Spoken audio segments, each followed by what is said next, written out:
A todas e todos, a todos. Agradecer o convite da professora Paola, do grupo, Laboratório Urbano, mais uma vez parabenizar pelos 20 anos. Desculpa o atraso, porque tive um imprevisto lá no programa, último dia de matrícula dos alunos especiais, então corre, mas em função da provocação, eu trouxe um pouco para a gente refletir a relação entre cidade, arquitetura, natureza e os corpos, né? A partir de territórios tradicionais, comunidades quilombolas, comunidade de terreiro, comunidades africanas, como é que se dá isso e como é que a gente pode problematizar um pouco essa discussão, da relação entre a natureza, a floresta, os corpos da cidade e a arquitetura de forma diferente, de múltiplas faces e de escalas diferenciadas. Vamos lá? Então eu trago a comunidade quilombola aqui do Recôncavo Baiano, em Maragogipe, comunidade do Dendê, onde a comunidade vive relacionada ao mangue, com o rio, trabalhando basicamente com o extrativismo, com a questão da mariscagem, da criação de ostras, e uma arquitetura bastante interessante porque ela é feita de taipa, mas cuja comunidade imprime nela todo um conjunto de valores, um conjunto de éticas, de estéticas e, sobretudo, de uma memória ancestral. Estamos falando aqui de princípios e valores ancestrais que materializam essa arquitetura. A modernidade criou essa cisão entre natureza e arquitetura, a partir da primazia da ração ocidental, e nessas comunidades, como a gente vai ver aqui, natureza, arquitetura e as pessoas constituem uma coisa só. Elas estão conectadas, elas estão relacionadas, e não há indissociabilidade entre elas. Vamos lá? Eu trago uma casinha, que é bastante interessante, porque ela materializa na sua espacialidade alguns princípios, então a varanda não é só o lugar de varanda, ela serve para proteger a parede, mas ela também é o local onde as mulheres sentam para poder catar o marisco, onde os mais velhos contam com os mais novos a forma de fazer e fabricar e produzir as canoas e as redes, e as pilares que vocês estão vendo aí são troncos de árvores que foram retiradas da mata, de forma orgânica, sem aparelhar, sem trabalhar, mas elas constituem os próprios troncos das árvores que compõem essa espacialidade, essa materialidade da arquitetura. E em volta delas são plantadas ervas medicinais, ervas sagradas que são utilizadas pela comunidade no dia a dia, na alimentação, nos rituais de purificação do corpo e também pelas rezadeiras da comunidade quilombola. E vários outros elementos. A casa apenas não se restringe à edificação, mas ela se espraia no território. A casa quilombola é o território é a casa e é o corpo dessas pessoas que fazem essa relação com várias práticas de agricultura, mas sobretudo de extrativismo, da piaçava, do dendê, de frutas, que são até a produção de mel, que são processadas dentro das casas, nas varandas, nas estruturas que estão no entorno, na sala de estar e por aí vai. Vamos lá? Mas o que eu trago para vocês aqui é a relação intrínseca que essa comunidade tem com o tempo, com a natureza e com essa arquitetura, embora seja feita de taipa, as pessoas olham a taipa e pensam que tudo é igual, É uma trama de madeira, com barro jogado lá, que os bancos trouxeram para cá, mas cada lugar tem sua especificidade, cada comunidade traz sua história e sua ancestralidade. Então, nessa comunidade é muito interessante, porque eles retiram a madeira da mata apenas no verão e na primavera, 3 dias após a lua cheia, e com a maré baixa, porque é uma comunidade quilombola que fica basicamente numa ilha no meio do Rio Paraguaçu, E aí o que acontece? Quando a maré, o inverno, período do inverno, e a maré está alta, com a lua cheia, a madeira enche, para a umidade, aumenta a seção, aumenta os vazios, e o cupim entra, a broca entra, e a durabilidade dessa madeira é muito menor, Então eles têm esse cuidado, e inclusive eles brincam muito, olha, essa madeira foi tirada no momento certo, aquela madeira foi tirada no momento errado. Aqui tirou 3 dias antes da lua, depois da lua cheia, e aqui a gente tirou com a lua cheia. Então tem esse conhecimento ancestral da natureza, que relaciona a época do ano, as marés, os astros, na retirada daquele material da natureza para poder compor a sua arquitetura, compor a sua espacialidade. Também o cuidado com o efeito, onde cada elemento desse recebe uma denominação que a própria comunidade dá. Mas, além disso, tem uma relação com a ancestralidade muito forte, porque, além da relação entre tempo, marés, astros, tem com as entidades que povoam o imaginário da comunidade. né? Na mata, no mangue, no rio. Então tem 3 figuras mitológicas da comunidade, extremamente importantes, que condicionam a cosmopercepção dessa comunidade, que é o vovô do mangue, a vovó do mangue, que é uma ressignificação de Nanã, né? O vovô do mato, que seria a ressignificação de Ossém e Oxós, e o ferreiro, né? Que é uma ressignificação de Ogum. Tem 3 pedras na comunidade, né? Cada uma morada, né, nesse ferreiro, que seria, segundo o mito local, contada pelos mais velhos, o fundador da comunidade quilombola, que ele fugiu de uma fazenda, né, de açúcar do Recôncavo, se embreou pelo rio Paraguaçu, né, e encontrou essa ilha como local de esconderijo, e a partir dali ele se escondeu, formou a comunidade quilombola e se comunicava com os outros, né, africanos escravizados da região através do toque dos atabaques, dizendo o caminho onde poderiam percorrer até chegar na ilha, né? Então esse era um mito local que eles comunicam e falam até hoje. O mais importante é, para tirar madeira e para tirar o barro, eles têm que pedir licença à vovó do mangue, ao vovô do mato, né, do ferreiro. Então não é qualquer madeira e não é qualquer barro, né? Então no momento que eles constroem a casa, eles estão tecendo a memória ancestral, estão ressignificando os valores da comunidade, né? De ancestralidade, de culto, de parentesco, e sobretudo, né, mantendo viva, né, a imagem dessas entidades que são a própria imagem da natureza que se materializa nessa arquitetura, nessa espacialidade, né? Então a gente tem essa relação muito forte nessas construções. Pode passar? Eu trago elas aí o processo, né? Todas elas são a madeira retirada da mata, né? Muitas delas feitas com palha, cobertura de palha, né? Os berais feitos com bambu, pode passar, né? Aí os detalhes, pode passar. E as áreas coletivas, né? Sempre as áreas coletivas, essa relação muito simbiótica com a natureza, e sempre tudo que eles constroem, seja as habitações familiares, seja as construções coletivas, como as casas de farinha, o centro comunitário, os espaços de lazer, eles sempre fazem, né, nesse período do ano, nesses horários, mas sobretudo fazendo referência, né, e pedindo sempre licença aos ancestrais da comunidade, aos donos da mata, aos donos ali da natureza. Pode passar? Outra relação com a natureza que eu trago, que é interessante, que é uma tradição que vem dos povos dalmenianos, lá do Benin, né? Ali da região de Savalu, Dalmé, Abomey, né? Que vieram para cá no século XVIII, século XIX, e eles foram chamados de Jeje, né? Com várias nações, várias denominações. E o povo do terreiro no geral, os candomblés no geral, cultuam muito a natureza, as árvores sagradas, mas tem um termo específico chamado Atissá, né? Que vem do Jeje, né? Que constitui um elemento sagrado, que é o assentamento do Bundum, né? Os orixás são cultuados pelos orixás na Nigéria e no Benin, e no caso dos dalmenianos são os Votuns, no caso os bantos de Congo agora são os inquices, né? E aí eles vieram para cá no final do século XIX, ou final do século XVIII ou no século XIX, muito aqui alguns para Salvador, alguns para o Recôncavo, São Luís do Maranhão, nas Américas, Haiti, né? No sul dos Estados Unidos, e tem um elemento muito forte do povo Jeje, dos dalmenianos, que é a relação com as árvores sagradas, os atissais, né? E depois eu vou falar outros aspectos que está materializado nessa arquitetura. Então o que é que eles fazem? Eles, né, para fundar o terreiro, né, no caso da nação Jeje Marie, Jeje Savalu, e sobretudo essa nação específica do Recôncavo, que é chamado de Nagô Bundum, eles fundam a partir das árvores sagradas. Então eles cavam um buraco no chão chamado Jubô, pegam uma pedra sagrada, né, o da orixá, coloca, né, dentro do buraco, faz os rituais propiciatórios em função daquela divindade, né, com o axé daquela divindade vinculado ao meio mineral, animal e vegetal, introniza o axé naquele local e vem com a muda e planta a árvore. E a árvore cresce. E a árvore é uma árvore sagrada. Eles não encontram uma árvore e sacralizam. Agora eu vou fazer um assentamento, agora você é sagrada. Não. A árvore é plantada. Então, é um assentamento. Ela cresce como a morada da divindade, sendo a própria divindade. E aí, os rituais, as danças acontecem em volta dela, os xirês. E no caso do Nagô Bundum, tem um ritmo importante do corpo, né, que é o xirê específico, que é o chamado quebrado, que é diferente do xirê do Yorubá, que é tenso, que é forte, que é energético, né? O Jeje, ele é mais lento, ele é mais cadenciado, né? E a nação Nagô Bundum herdou essa tradição. Então, nas festas, né, em volta das árvores sagradas do Nagô Bundum, eles vão devagar, um ritmo cadenciado, que é chamado de valsa afro-brasileira, né?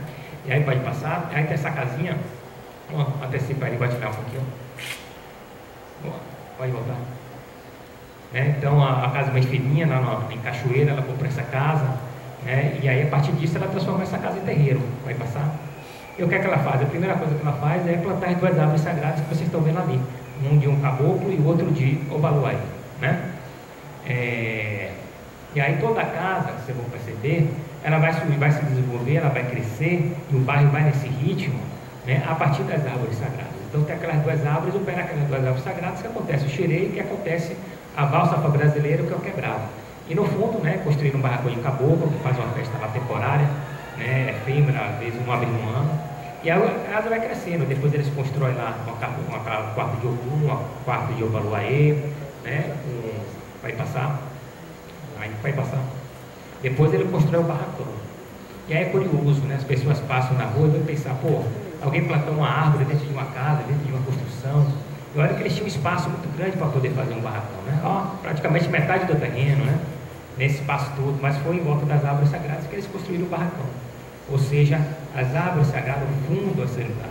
Elas fundam a arquitetura e são os elementos geradores dessa arquitetura, né, e do bairro que vai crescer em função das relações de parentesco com o povo de santo, a partir do quê? A partir do ritmo do quebrado, das danças, né, do Nagô-Bundum, que é, né, uma dança cadenciada de origem jeje. Pode passar? Aí eu passo rápido para as margens, a árvore sagrada foi no telhado, depois, né, rapidinho, aí todo é azul e branco, porque é um terreiro vinculado em Iemanjá com teto, um assento de Ogum de Iemanjá ali no piso, eu vou entrar nesse detalhe, mas o importante é a árvore sagrada ali como esse elemento geratriz desse lugar, dessa arquitetura e do bairro como um todo. Pode passar? Depois eles constroem uma cozinha sagrada, depois mais um assentamento de quice, pode passar. Né? Depois os quartos das Iaôs, um quarto para Debom, que são as mais velhas e as mais novas, pode continuar. Depois o quarto dos Ogãs, depois o quarto para o filho lá no fundo, pode continuar. Né? E as imagens das árvores sagradas dentro do barracão, né? Uma de Obaluaê, outra de, né, do caboclo Pichichico, o caboclo da divindade, né? E tudo acontece, tudo se volta, tudo se transforma, tudo se materializa a partir dessa árvore sagrada. Então, um detalhe importante, né? A única coisa que permanece assim mesmo nesse universo cultural é a transformação, é o sistema dinâmico do fluxo da Axé, né? Isso é uma coisa importante, que o Ocidente, né, ela tem uma primazia no valor histórico, no valor artístico, a partir da autenticidade da matéria e na inalterabilidade da matéria enquanto patrimônio. Já essas comunidades, né, o que faz com que se preserve, né, exatamente a necessidade intrínseca das transformações espaciais para que o axé se desenvolva dentro da comunidade. Aí tem outros vários terreiros dentro do recôncavo dessa nação que tem o mesmo elemento, a mesma espacialidade. Pode passar? Né?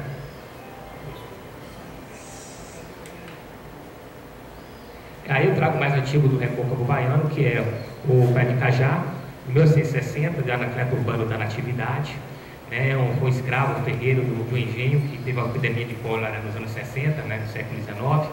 Ele salvou a esposa do dono da fazenda, os filhos, os escravos, aí foi aforreado, recebeu esse terreno e a proteção do dono da fazenda para poder criar seu terreiro. E essa árvore sagrada, essa cajazeira imponente, é original de 1860, né? E toda essa arquitetura, toda essa construção e todo o povoado, né, que está aí em São Félix, né, que tem umas casas em volta desse terreiro, né, em função da necessidade de curar, né, de doenças do recôncavo do sertão baiano, ela se desenvolveu a partir dessa árvore sagrada. Pode continuar? Então, toda essa espacialidade que vocês veem aí, não vou detalhar, todas elas foram construídas ao longo do tempo, a partir da árvore sagrada, a partir do xirê, a partir do quebrado, aos pés do assentamento de Obaluaê, dessa árvore sagrada, que tem praticamente quantos anos? 160 anos, né? Os detalhes internos, né? Pode passar. Aí entra outra dimensão entre cidade, arquitetura e natureza e os corpos, né? Aí um terreiro chamado Rupama e Rutologia da Nação de Maria, e uma mulher muito importante aqui na Bahia, no Brasil, que é a Gabriela Luiza, né? Uma das grandes lideranças, né, das nações de terreiros reis no Brasil, foi feita no Queto, no Angola, no Jeito, né? Pode passar. E eu trago um elemento importante, né? Tudo que vocês estão vendo aí de azul são as árvores sagradas dos axais. As pessoas entram, né, nesse espaço, veem uma construção pequena. Pode para o slide anterior, por favor. Só tem essas duas construções, um quartinho de ogã lá em cima, uma estátua dela, toda feita de taipa, né, em uma casa de Azazul, que eu vou falar rapidamente, e olha isso como arquitetura. Mas a arquitetura não é isso, né? É uma arquitetura feita de árvores. E essas árvores são os assentamentos dos munduns, são suas moradas, são seus templos. Pode passar? Então, todos esses pontos azuis que vocês estão vendo aí, são as árvores sagradas, são a Atsá de cada um dos munduns. Negué, Aziritoboze, Bessem, Azazul, Gun, todos os outros. E tem um ritual importante, o Boitá, que sai um carrego que vai, né, de árvore em árvore, né, até chegar no assentamento de Azazul. Sai de Bessem, né, que seria o Xumaré, chega até Azazul. Mas o que eu destaco aí, né, que toda essa arquitetura, toda essa espacialidade, quando a gente entra num espaço como esse, não é a matéria, a edificação, o espaço construído que constitui a arquitetura. É a natureza que é a arquitetura. É um grande templo, é uma grande cidade feita de árvores, feita de natureza, né, cujo sentido e significado se dá através do fluxo de axé. Cada árvore dessa foi feito um jubó, foi feito um buraco, foi botado um odal-orixá, né, um assentamento, foi feito um ritual, foi plantada uma árvore. É como se nós estivéssemos construindo uma cidade, né? A gente não faz a fundação do prédio, quem construiu o prédio, os prédios que surgiram na cidade, tem aí uma cidade feita de árvores, né? De árvores sagradas, né? Que tem uma conexão muito forte entre a natureza, a divindade e as pessoas. Que o axé das divindades são também compartilhadas pelas pessoas. As pessoas, quando são iniciadas, né, recebem o suri na sua cabeça, o axé da casa, o axé da sua divindade. E todos os anos eles fazem os rituais de alimentação do axé dessa divindade da casa. Então você cria uma conexão de axé entre o espaço, a natureza, a arquitetura, as árvores sagradas e o corpo dos indivíduos através dos seus ouriços. Tá bom? Vamos lá? E aí eu trago esse detalhe que é a casa de Azazul, né, que seria o Baluaê, né, feita de terra, feita de taipa, cobertura de palha. Ela tinha um quartinho dentro da construção, do Abaçá, que é o barracão. Mas um dia Azazul disse para a mãe, para Gaia Luísa, que eu não quero mais o meu quarto, o assentamento dentro da casa, eu quero na mata, quero na floresta, quero na natureza. Aí tem, né, a agência das divindades, né? Aí a comunidade tem que se mobilizar, né, os Ogãs, os filhos da casa, né? E aí para construir isso, para construir essa edificação, é todo um processo ritual. Observe que essa arquitetura também é de taipa, como mostrei na casa de Quilombola, mas são coisas totalmente distintas. Então, para construir essa casa aqui, feita de taipa, né, a comunidade teve que passar, né, 3 dias de rituais, né, tabus alimentares, tabus sexuais, né, equilibrar suas energias, né, tomando banho de folhas sagradas para poder equilibrar suas energias. Tiveram que tirar o barro da área do terreiro, né, a madeira tirar também do terreiro e poder lavá-la, né, e bebê-la, né, com água lustral, né, retirada das folhas sagradas e bebida com as folhas sagradas. Então ela recebe o axé. As pessoas, quando vão lançar, né, amassar o barro, elas cantam, encantam e jogam também folhas sagradas e bebida, né, com água, né, que contém o axé das folhas, para poder energizar esse barro. E ao lançar esse barro na taipa, elas vão fazer as cantigas Azazul. Então essa arquitetura a ser construída, enquanto processo, ela materializa um ritual, né, e materializa todo um saber ancestral, tautológico da comunidade, que dá um significado e um sentido a esse espaço, essa arquitetura, esse lugar diferenciado.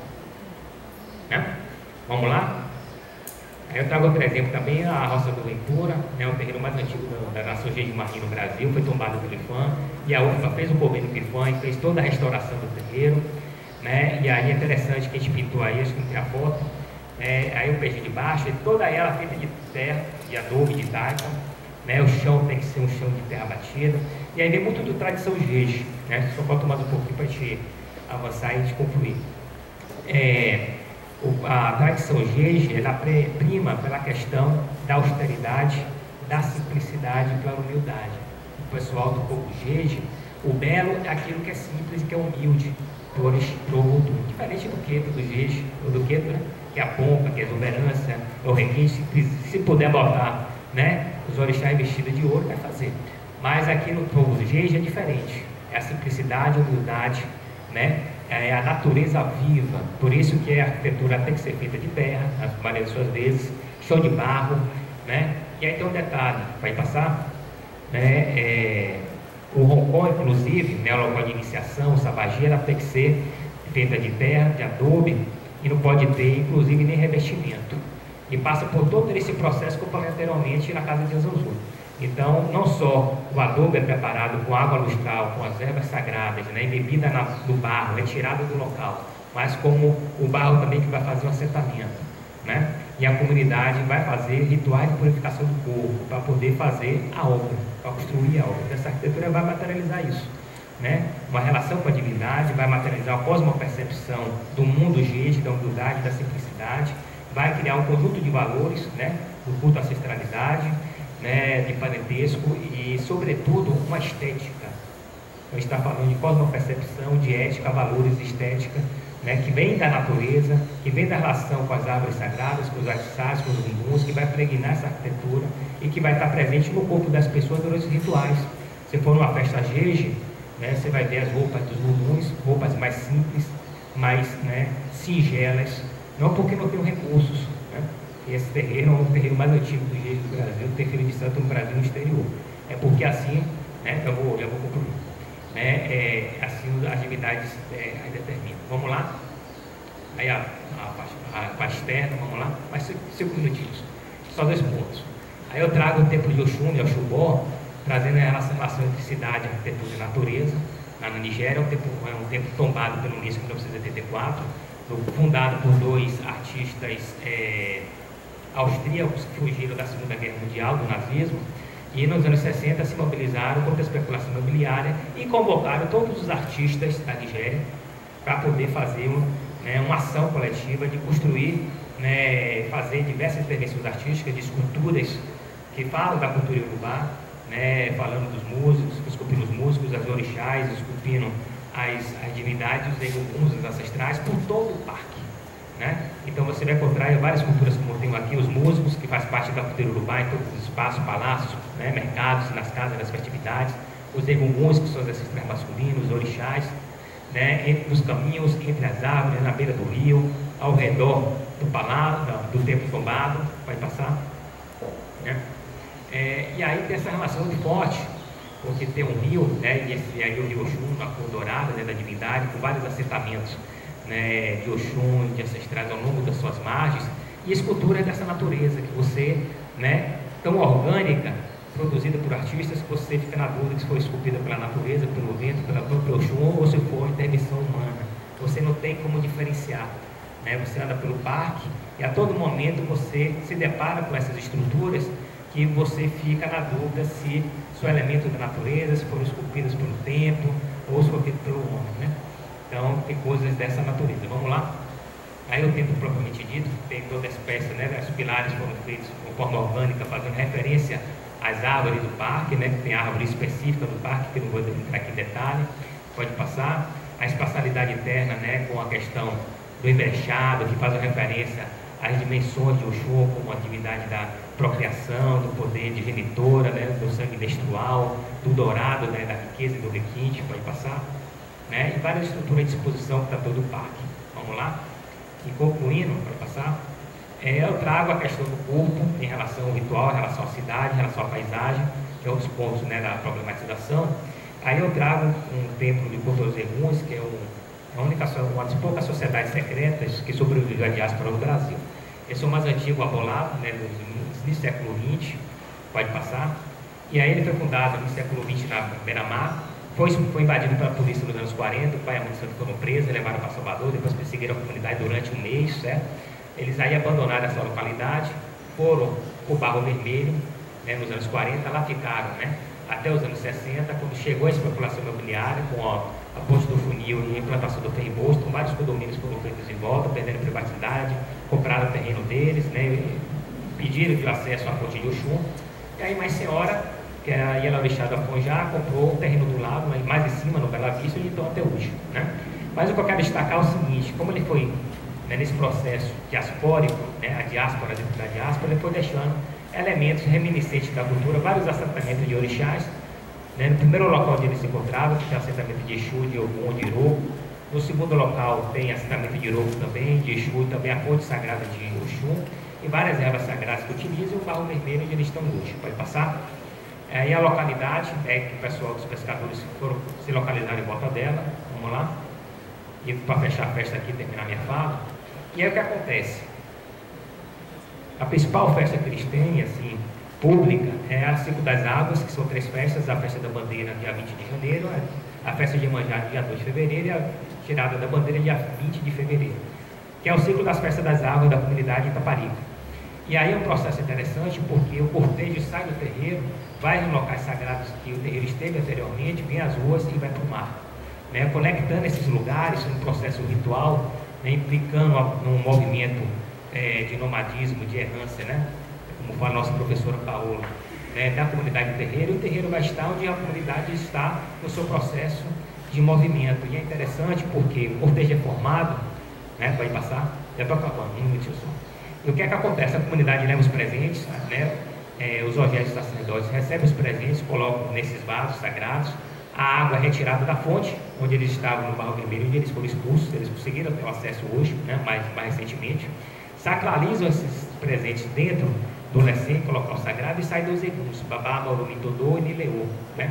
E vão abençoar. O que acontece? Diferente de outras festas vinculadas a Iemanjá, no qual as pessoas vão dar o presente de Iemanjá, colocar no balaio para os pescadores levar para o mar, elas levam os presentes para os eguns de Iemanjá e Ogum, que são esses 2, e pedem para que eles sejam os intermediários dos pedidos, dos desejos, das necessidades, de todas as ordens, né, para as divindades. Né? Pode passar. Depois da sacralização sai o cortejo, e aí é o terreiro em movimento, né? Aí é o terreiro em movimento porque vem na frente os alabês, os atabaques, com os ogés que vão fazer as cantigas, vão entoar as cantigas para os eguns, né, e para Iemanjá, e sai o cortejo com o número certo de mulheres, com os presentes no número certo. O primeiro é de Oxalá, o segundo de Iemanjá, o terceiro de Oxum.